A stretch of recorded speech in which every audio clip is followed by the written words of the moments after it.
stupid.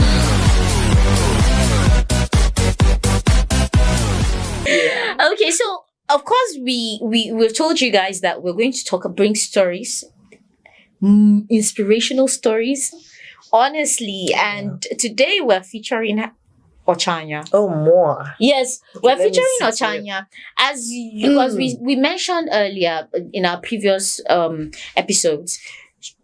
We told you about how Yana Studios came to be and how it was a journey that it is worthy of, narration. The story should be told so that a lot of people will be inspired by that. Now, most stories are told so that you'll be inspired by it. Sometimes our stories are ugly, but that is a script for you to tell others to do better.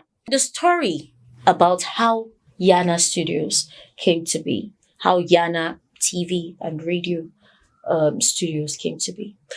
Yes. Where do I even start? Start from the beginning.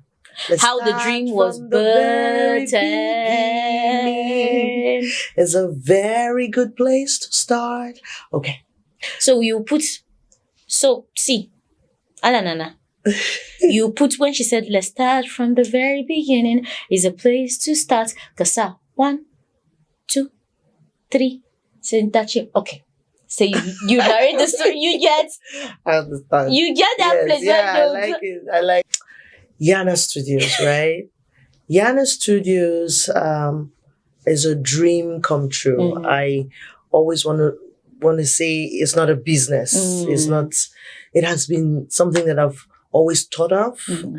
And when I got this place, Modern Baby City, it was just white wall. Mm-hmm. And I left the space. This place used to be like a kitchen. Mm-hmm. It was a restaurant that was in this building. Yes. Before.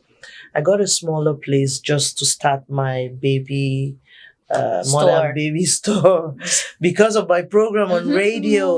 Mother and Child. Yes. So I will talk about things that needed to be bought for kids and they don't know where to get them. I say things like nipple shield that will help you in breastfeeding a child and they don't know where to get that. So that was how Modern Baby City started. So when I got this place, it was too big for Modern Baby City. Mm-hmm. I didn't know what to do with the space. So one day I was in my office because I made a small office for myself, which I now expanded. And that place is now the lounge. I sat there and I said, Kai, let me start a studio for myself. Because I wasn't getting, us now. We were both being frustrated in the station. Like we wanted to be ourselves. And there were restrictions. Yes. There were some things that needed to be said, but you can't say it because it was a state radio. Yes. And we have to try not to be political with our words. And then it was like, no, they were saying we were doing too much. I was sitting in my office one day. Let me start from there. I was sitting in my office one day and I just thought of it. I needed to start my own thing. And with the frustration from the office, where we couldn't just be ourselves. We could not. Yeah. Like there was a problem with us being ourselves. Like just and us being happy, like this. Being and happy. Talk about everything. Because those days, even after work, we kept talking. Like they would drop me. Like we would talk. They would drop me. the driver would drop you with the engineer in the car. And most of those engineers then didn't get us. Like you are still talking. We could talk for hours, even though we know the basics. We knew the ethics. We weren't going overboard, but it was a very real radio kind of connection we had, and they didn't get it. They had a problem with it. They didn't get it. Yes. They didn't get us. Anymore. She would always tell me, anytime, the frustration came and me, myself, I got queried. Yes. About some music. Do you know sometimes we play music and we just play music and dance? People will just call in and tell us they're enjoying the song. We get text messages. Just that they're enjoying our playlist and then they will tell us that we're having too much fun. And I was queried for something that I knew nothing about. She was going through her own frustration because somebody was not comfortable, her not massaging his ego, and all of that. There was a lot of things. So she was like, Bo, I need to leave. Like, I feel I have to leave. And I didn't go Yes. until I was kicked out. Like that. Kicked out. But to me, I felt it was a blessing. Yeah. In fact, I was even told that who even employed me? They questioned my boss in the office, like who gave me a job here, because I was volunteering, and I felt slightly disrespected. Yeah, and offended because I came there as an IT student and I was adopted, kind of. I wasn't being paid. I was using my money to go to the station. I used my money to do research. Because we were doing a lot of that. I do research. I download songs so that my program will be the best that it can be. Yeah. I do research on children at that time before I joined the Yes. So for someone to tell me I was having too much fun, I wasn't. I was spending my money. And then you come and tell me to just get out. No, they didn't tell me to get out. Get out. I felt that that was the message. that was the message. Like, you can go. And that was the push. Yeah. To me, the disappointment, the heartbreak became a blessing. And everything else related was a push. Yeah, I didn't mention that part. I was going through an emotional turmoil. Yeah. Mountain climbing, falling. In my marriage at that time, and it was horrible. I couldn't just find myself. So why it was so painful was because at that time, the radio was my succor. Like, this was the only thing that I could hold on to. And that was being snatched off me. I'm like, God, why? Don't you love me again? You don't love me no more? What have I done to deserve all of this? But then I look at myself now with all of this, and I thank God that you did that for me. Because that was what birthed Yana Studios. And I sat down thinking of the name. It came out of my name. I just flipped it on the other side and then spelled it backwards, and then I removed some letters. And Yana, that's perfect. Yes. And that was it. So it was a journey through pain with nothing.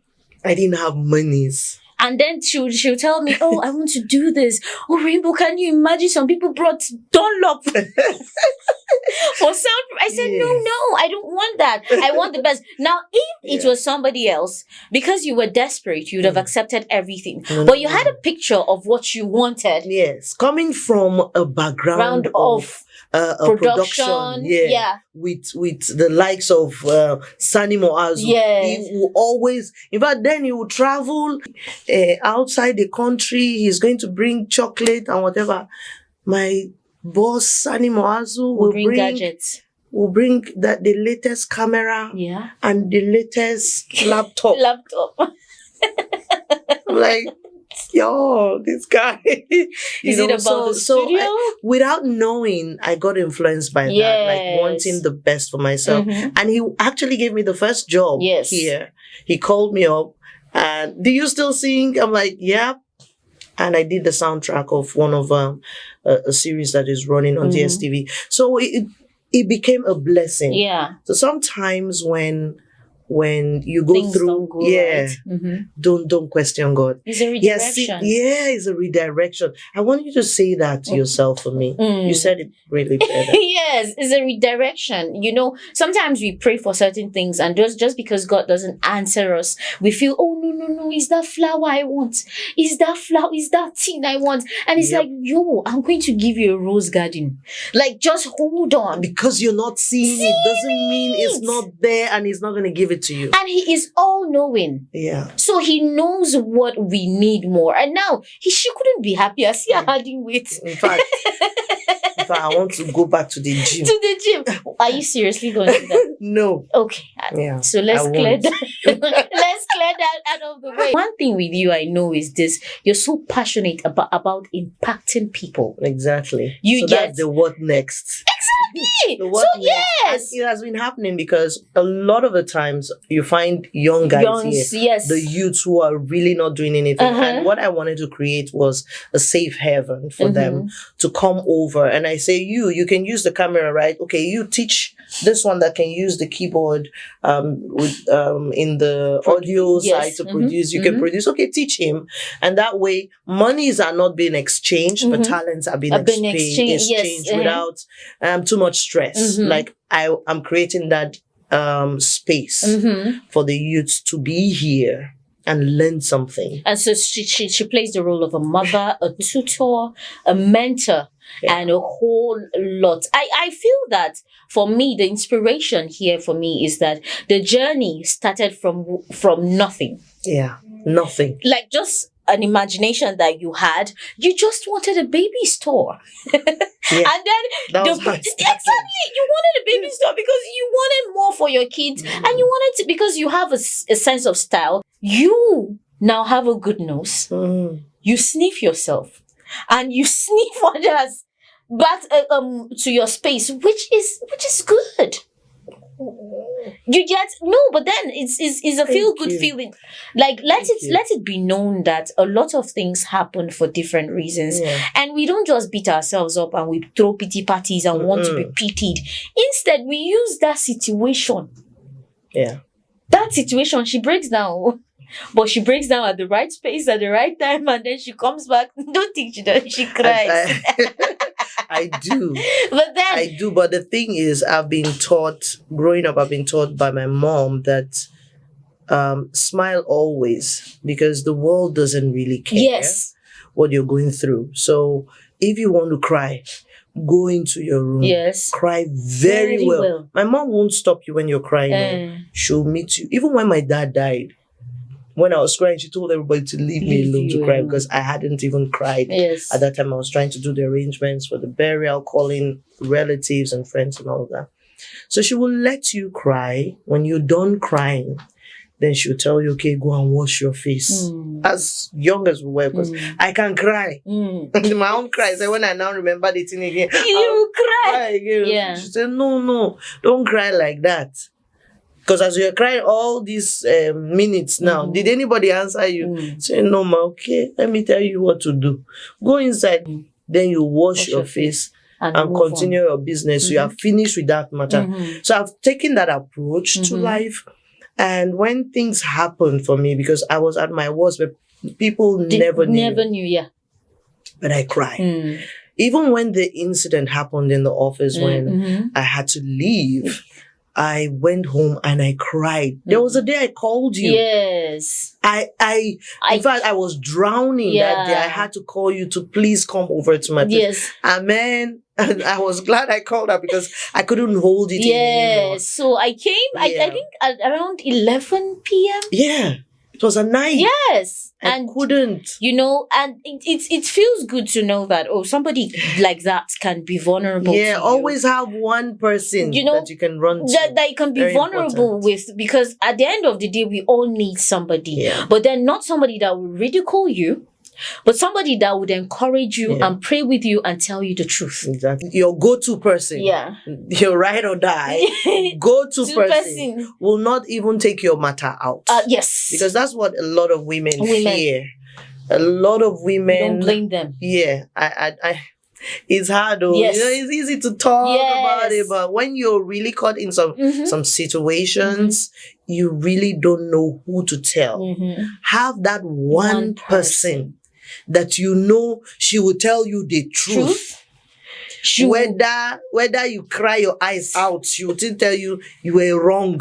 This move where you take, Shebi, I tell you, because she must have told you, Sef. Yes. You just still did strong head and went ahead to do it, like me. So when you have that kind of person, you can call the person anytime. Like I can call her 1 a.m. We'll still continue talking. When I cry, we both cry. We don't We'll laugh. We both cry, laugh, and eat, and then we move on. Move on. You know? That's how it is. Yeah. So when I had all of this going on, I felt I needed to talk to somebody to get a redirection as to where to go. Fine, I prayed. Sometimes you feel like your prayers are not even being answered. And out of nothing came this. Big deal. Out of nothing. Literally nothing. Yes. I didn't have money. I didn't have... But you were working hard. Yeah. She worked hard towards all of this. She didn't even want to even get monies from outside or loans or anything. No, she no worked loans. for it. And trust me, we're going to show you Yana Studios. This is PR. Yes, actually. But then there is a story behind it so that you know that it's personal to her. When you come to Yana Studios, she treats you as if she's known you. I remember the other day where a lady came, a boy and a girl. Okay. They came, they had no idea what they wanted to do. Oh, yes. I made a lot of them like that. Exactly. And she puts you through. So Yana Studio is not a place that you come to and they expect perfection from you. You are being guarded. You bring your own ideas. Not that she will change the ideas, but she helps you in a professional way to get it right, which is good. So visit Yana Studios. After this, we are going to show you around. Definitely, that's something we'll do. We're going to show you around the TV studios, the radio studios, and if you need professional advice. The good thing is I can consult for anything. Production. A lot of the times people come, they say they are content creators and sometimes your content is not content at all. It's not even, there's no line. So I've been able to help a lot of people who come here. Some will even come with their music that are not good and I have to correct. Okay, this sound should go like that. Yeah, so you have an advantage. As well, yes. You have an advantage to have me redirect your direction. And we do jingle productions as well. If you have anything that you want to promote, you want to do a jingle production, you want to promote your business, or you want a montage for your show or whatever it is that you need, a voiceover. We've got that for you. So just stop by Yana Studios with all of that story. Of course, you want to be part of the inspiration. You want to meet me. You don't do that. So Yana Studios and a whole lot will be coming through. Honestly, we have to talk about this because this story, before, if you heard us talking about it, we were shouting in the studio because we remembered a lot of things. And this was things what that have passed under water. Yes, under water. So now we're talking about it. It's not that we're pained. It's not that she is pained, but it's to inspire somebody out there. If you're being frustrated at your place of work, we're not saying you should quit, but then you shall know when to move. Even if you don't. Yes. God has a way. Like I was telling you, God has a way of making it so unbearable for you that you move. If you're still not getting it, He will literally push you out of there to start your own thing. Everybody is born with a talent. Everybody, God gave something about you that is different from everybody else. Use that. So find it, and you'll be okay. You also have your dreams come true. All right, people. Peace out. Peace out. Visit Yana Studios, guys.